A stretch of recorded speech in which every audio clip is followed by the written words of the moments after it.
Hello everyone, कैसे हो आप लोग। आज हम इस वीडियो में डिस्कस करेंगे आदिवासी दिकू और एक स्वर्ण युग की कल्पना। ये टॉपिक है क्लास 8th का सोशल साइंस का। तो चलिए बिना टाइम वेस्ट किए आगे बढ़ते हैं।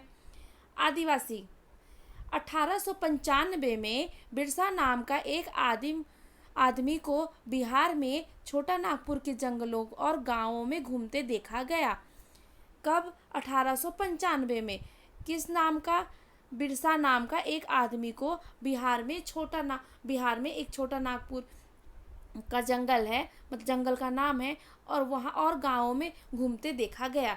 लोग कहते थे उसके पास चमत्कारी शक्तियाँ हैं। लोगों का क्या कहना था कि उसके पास चमत्कारी मिरेकल्स पावर है, वह सारी बीमारियों को दूर कर सकता है और अनाज की छोटी सी ढेरी को कई गुना बढ़ा सकता था। बिरसा ने खुद यह ऐलान कर दिया था कि उसे भगवान ने लोगों की रक्षा, दीकुओं, बाहरी लोगों की गुलामी से आज़ाद कराने के लिए भेजा है। दीकुओं का मतलब हम यहाँ क्या समझेंगे? दीकुओं का मतलब जो बाहरी लोग, कौन थे उस टाइम बाहरी लोग? अंग्रेज थे। कुछ समय के भीतर हजारों लोग बिरसा के पीछे चलने लगे और उसे भगवान मानते थे। उन्हें यकीन था कि वो उनकी समस्याओं को दूर करने आया है।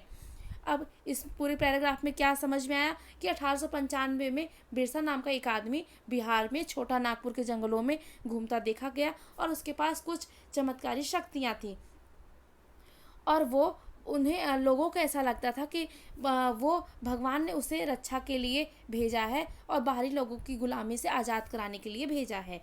बिरसा का जन्म एक मुंडा परिवार में हुआ था। बिरसा का जन्म एक मुंडा परिवार में हुआ था। मुंडा एक जनजाति समूह है जो छोटा नागपुर में रहता है। अब क्वेश्चन यहाँ से बन सकते हैं कि बिरसा का जन्म किस परिवार में हुआ था? तो मुंडा परिवार में। मुंडा क्या है? मुंडा एक जनजाति समूह है जो छोटा नागपुर के पठारों में, जंगलों में रहती है। बिरसा के समर्थकों ने इलाकों के दूसरे आदिवासी संथाल और उरांव में भी शामिल थे। अब बिरसा के जो समर्थक थे वो दूसरे आदिवासियों में कौन थे? संथाल और उरांव भी शामिल थे। संथाल और उरांव कौन थे? ये जनजाति समूह है। ठीक है, जैसे मुंडा जनजाति समूह है वैसे ही संथाल और उरांव भी जनजाति समूह है। ये सभी अपने आसपास आ रहे बदलाव और अंग्रेज शासन के कारण पैदा हो रही समस्याओं से बेचैन थे। उनका परिचित जीवन। बिरसा किन समस्याओं को हल करना चाहता था? ठीक है, आगे उनका परिचित जीवन। हाँ, यहाँ बढ़ते हैं। पद्धति नष्ट होती दिखाई दे रही थी, आजीविका खतरे में थी और धर्म छिन्न भिन्न हो रहा था। अब देखते हैं कि जो बिरसा मुंडा था उसमें बिरसा मुंडा जनजाति समूह था, उसका परिवार मुंडा जनजाति में हुआ था, और उसी के साथ जो दूसरे जनजाति समूह थे वो संथाल और उरांव थे। ठीक है, आगे देखते हैं। बिरसा किन समस्याओं का हल करना चाहता था? जिन्हें दीकू कहा जा रहा था वे बाहरी लोग कौन थे? अब इन प्रश्नों का हम जानेंगे कि जो दीकू कहा हमने जाना वो कौन बाहरी लोग थे। उन्होंने इन इलाकों के गुलाम कैसे बना लिया था? अंग्रेजों के राज में आदिवासियों के साथ क्या हो रहा था और आदिवासियों का जीवन किस तरह बदल रहा था? इस अध्याय में हम पूरा यही डिस्कस करेंगे। अब बिरसा किन समस्याओं का हल करना चाहता था? ठीक है, आगे देखते हैं। पिछले साल आपने आदिवासी समाज के बारे में पढ़ा था। अब ज़्यादातर कबीलों के रीति रिवाज और रस्में ब्राह्मणों द्वारा निर्धारित रीति रिवाजों और रस्मों से बहुत अलग थी। इन इन इन समाजों में ऐसे गहरे सामाजिक भेद भी नहीं थे जो जाति पर आधारित समाजों में दिखाई देते हैं। एक कबीले में सारे लोग कुटुंब और बंधनों से बंधे होते थे, लेकिन इनका यह मतलब नहीं कि आदिवासियों के बीच कोई आर्थिक और सामाजिक फर्क नहीं था। यानी आदिवासी जो होते थे वो एक ग्रुप में रहते थे, ठीक है, एक दूसरे से बंधे होते थे, लेकिन इनमें भी काफ़ी सामाजिक फ़र्क होता था। कैसे? जनजाति समूह किस तरह जीते थे अब ये जानेंगे। 19वीं सदी तक देश के विभिन्न भागों में आदिवासी कई तरह की गतिविधियों में सक्रिय थे। यानी 19वीं सदी आते आते भारत में जो गतिविधियाँ चल रही थी उसमें आदिवासी भी चढ़ बढ़ कर हिस्सा ले रहे थे। अब जनजाति समूह किस तरह जीवन जीते थे अब ये जानेंगे। कुछ तो झूम खेती करते थे। अब झूम खेती जानेंगे इसकी होती क्या है। उनमें से कुछ समुदाय झूम खेती करते थे। झूम खेती घुमंतु खेती को कहा जाता है। झूम खेती किसको कहते हैं? घुमंतु खेती को। मतलब आज हम एक जगह पर हैं तो वहाँ पर खेती कर रहे हैं, दूसरे ही महीने हम किसी और जगह पर जाकर रहने लगे तो वहाँ पर खेती करने लगे। इस खेती को क्या बोलते हैं? घुमंतु खेती, और इसी को झूम खेती कहते हैं। इस तरह की खेती अधिकांश जंगलों के छोटे छोटे भूखंडों पर की जाती है। ये लोग जमीन तक धूप लाने के लिए पेड़ों के ऊपरी हिस्से काट देते थे और जमीन पर उगी घास फूस को जलाकर साफ कर देते थे। इसके बाद वे घास फूस के जलने पर पैदा हुई राख से खाली जमीन पर छिड़क देते थे। इस राख में पोटास होती थी जिससे मिट्टी को उपजाऊ बनाती थी। वे कुल्हड़ों से पेड़ों को काटते थे और कुदालों से जमीन की ऊपरी सतह को खुरस देते थे। वे खेतों को जोतने और बीज रोपने की बजाय उन्हें बस खेत में बिखेर देते थे। एक बार फसल तैयार हो जाती थी तो उसे काट कर दूसरे के लिए चल पड़ते थे। जहाँ से उन्हें अभी फसल काटी थी वह कई साल तक पड़ती पड़ी रहती थी। ठीक है, अब आगे देखते हैं।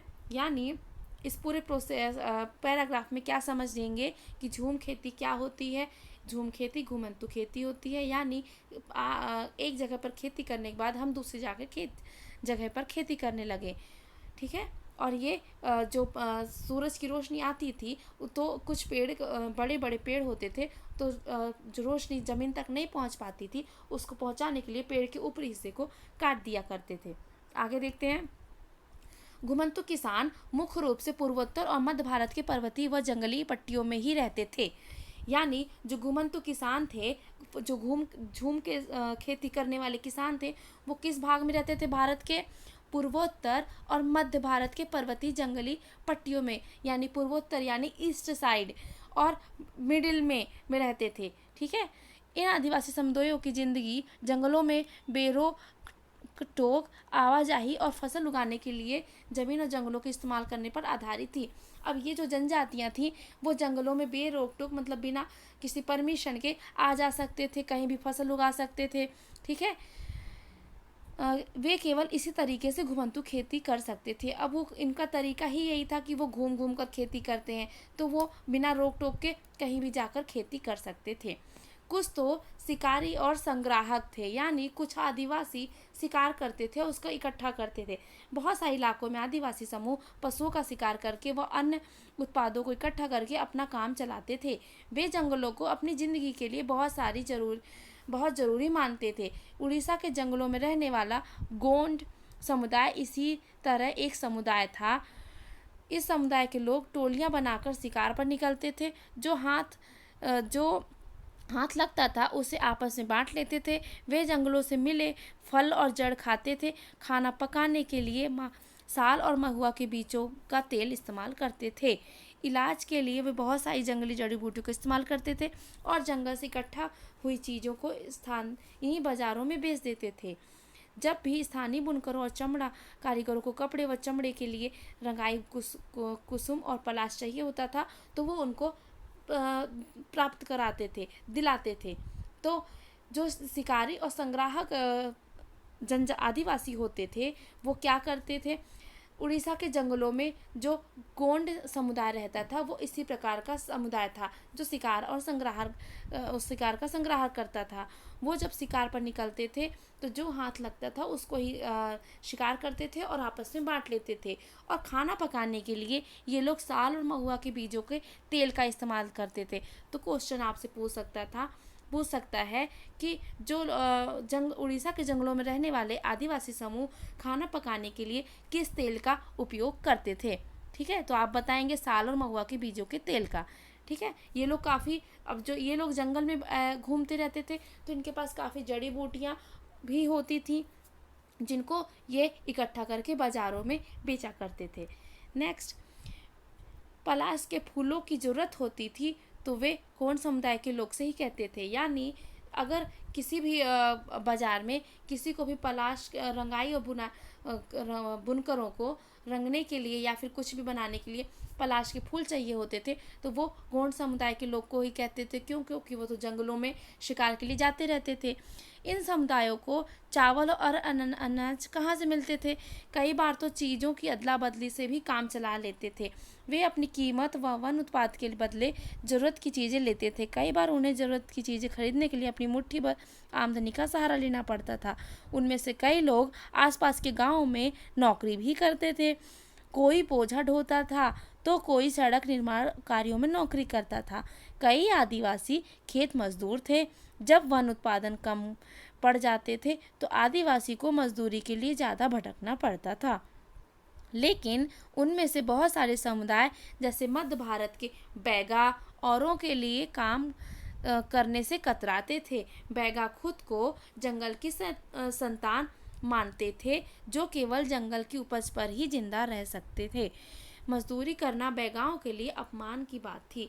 अब इसी में आता है मध्य भारत में एक आदिवासी समूह पाया जाता है जिन्हें बैगा कहा जाता था। तो बैगा की खास क्वालिटी क्या होती है कि वो किसी को वो खुद को जंगल की संतान मानते हैं। ठीक है, मतलब कि ये जंगल ही हमारे मदर और फादर हैं, माता और पिता हैं, हम यहीं पर रहेंगे। इसलिए वो किसी का काम भी नहीं करते और ज़्यादातर वो जिंदा रहने के लिए जंगल की उपज का ही सहारा लेते हैं।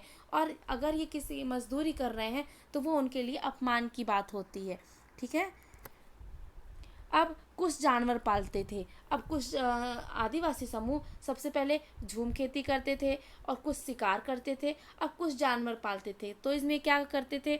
बहुत सारे आदिवासी समूह जानवर पालकर अपनी ज़िंदगी चलाते थे। वे चरवाहे थे जो मौसम के हिसाब से मवेशियों या भेड़ों के रेवड़ लेकर यहाँ वहाँ जाते रहते थे।